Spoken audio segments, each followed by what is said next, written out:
朋友们好，我是石头。今天我们又来山里面到处转一转了。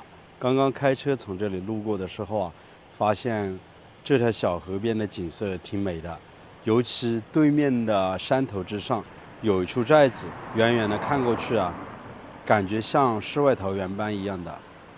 后面我就找到本地的老乡，问了他们怎么过去，他们说前面有一座小桥，车子可以开上去的。那待会儿呢，我们就走上去看一下，顺便看一下寨子里面有没有闲置的一些老房子。这边有个码头，人是可以走得过去，但是车子开不进去。他们说啊，上面可以开车进去，寨子呢就建在那处山头之上。刚刚看过去还挺美的，尤其这处寨子背后的山峰很有特点。刚才我们就是开车从对面看到这处寨子的，可以看到这条河的河面还挺宽的，但是水没有多深，水流量很大。这几天下雨，所以河水比较浑浊。沿河的两岸有很多房子，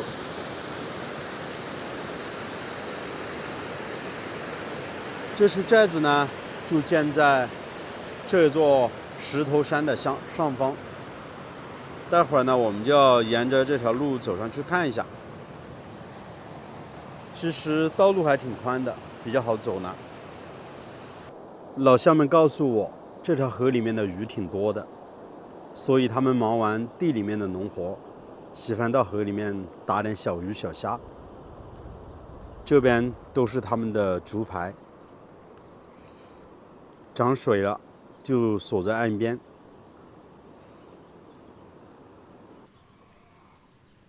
村子里面基本上家家户户都种茶叶，每年的收入也挺好的。这片山坡都是种茶叶，在村里面也有一些小型的加工厂。当然，村里面闲置的房子也挺多的。现在镜头前方，我们就看到了一栋闲置房，地势还比较高。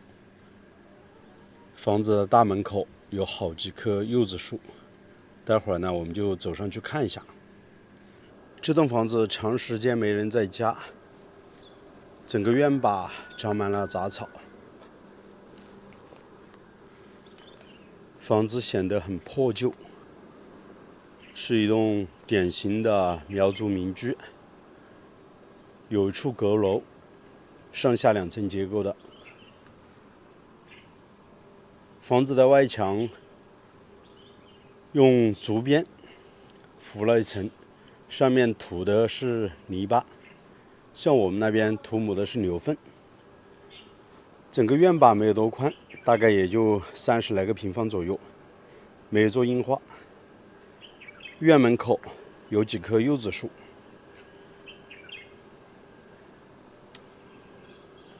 显得格外的安静。这栋房子啊没有多大，是典型的吞口屋，大门口往里面凹进去有1.5米，接近2米左右。房子的楼层高度接近5米，上下2层结构。在大门口的上方，大家可以看一下，有个小窗户的，说明上面肯定是可以住人的。这栋房子啊，据村里面的老人说，差不多有130多年了。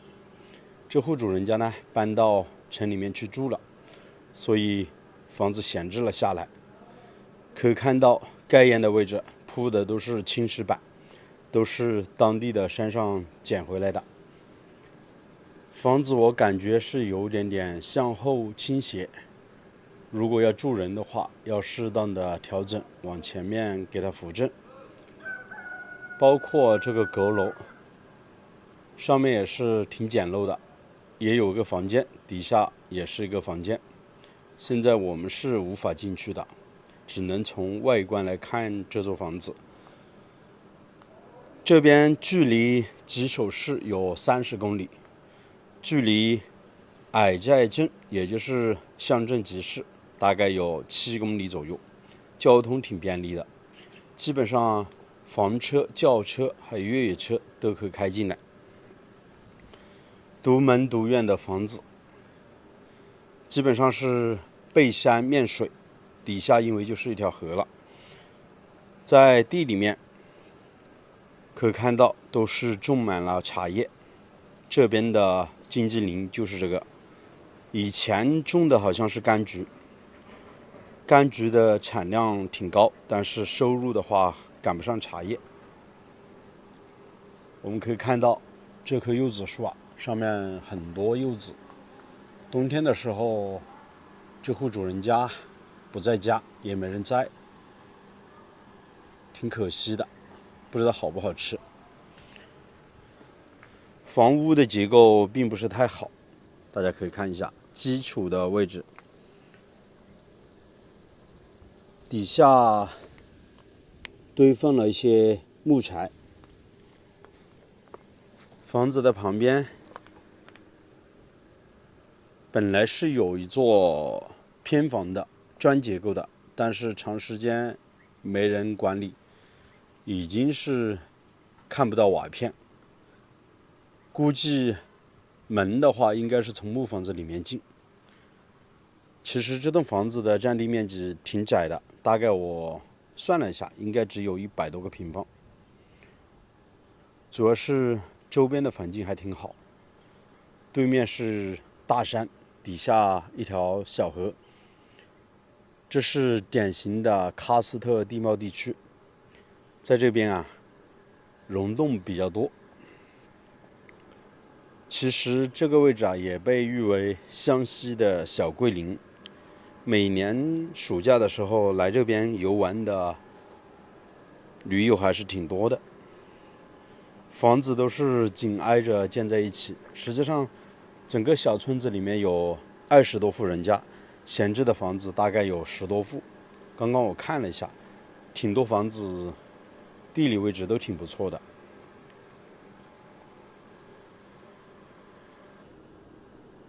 刚刚我是通过邻居找到主人家的电话，和他聊了一下。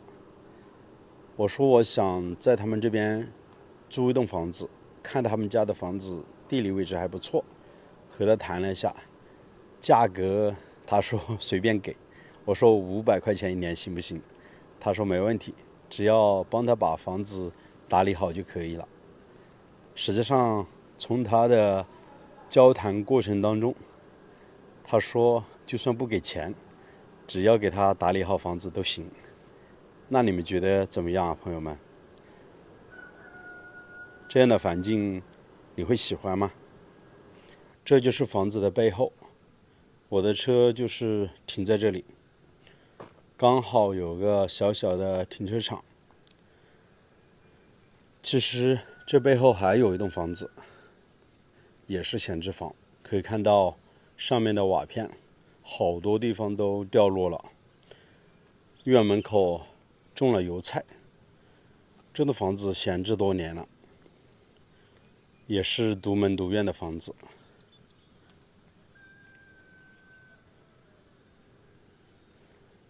整个村子里面的进村道路宽5米左右，都是水泥路面，距离主干道有100米左右吧。主干道有公交车到集水市里面。我发现啊，在这边的苗寨，开车进村了之后，开着开着就没有路了。刚刚进来的时候路还挺宽的，车子开到这边连个掉头的位置都没有。待会儿呢，只能退回去了。上面有座木屋，上去看一下，还没装修的，刚刚才建好了主体。这边的路啊还挺陡，待会儿倒车下去啊还要注意一点。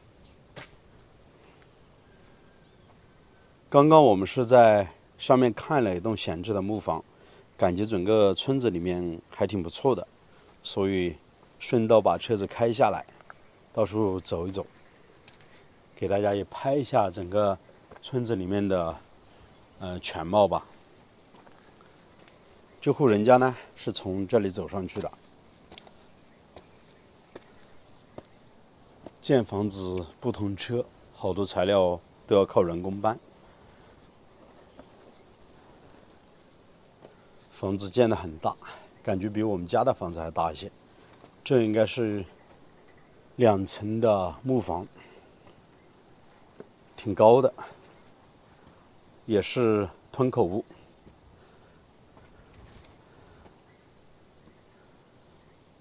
我们可以数一下，1、2、3、4、5、6、7、8、9，这是一栋5住9的房子。我们家是5住7的。像这样的主体建好了1年之后，在年底就可以开始装修。当然要准备好木板，木板干透了之后再来装修是比较好的。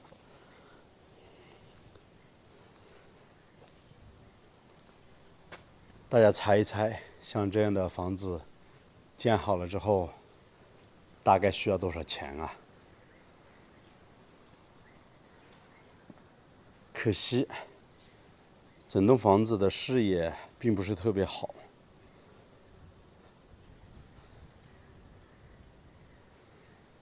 基本上就是这样子。我倒觉得村子里面对面的山峰挺漂亮的。大家觉得像什么形状呢？继续往里面走，村子里面随处可见这样的石头矮墙，看得出啊，历经沧桑。村子里面的小道啊，错综复杂，走在里面稍不注意，感觉就要迷路了。以前在山里面，很多石头房子的。走进村子，我发现一个很有趣的现象：这边的房子啊，每一栋的朝向基本上都不一样，有的朝东，有的朝南，有的朝北。看这几栋的房子，就是朝北的。房子都是紧挨着建在一起，基本上每户人家的院坝都很窄，宽的有70、80个平方，窄的只有10、20个平方。还是喜欢在房子的周边留一小块菜地，自己种点菜方便一些。这栋房子啊，也是历经沧桑，房子很小。进深我估计也才3米左右吧，估计也没住人呢。旁边也是一栋闲置的木房。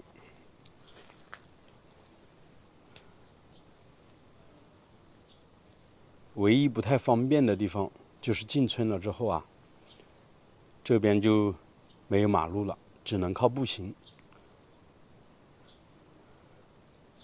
这户人家的院子也是用石板铺的，通水通电，交通不便利，房子显得很破旧。基本上，这就是我们湘西典型的民房了。大家都说我们湘西挺贫穷的，确实也是如此。从这些房子大家也看得出吧，房子很简陋。但是大部分啊还是住着人呢。那朋友们啊，就像这位大哥从电话里面告诉我说的，他们家的房子不要租金，这样的环境你愿意过来居住养老吗？欢迎大家评论留言。我是石头，喜欢我的视频请记得点个关注，下期视频再见，拜拜。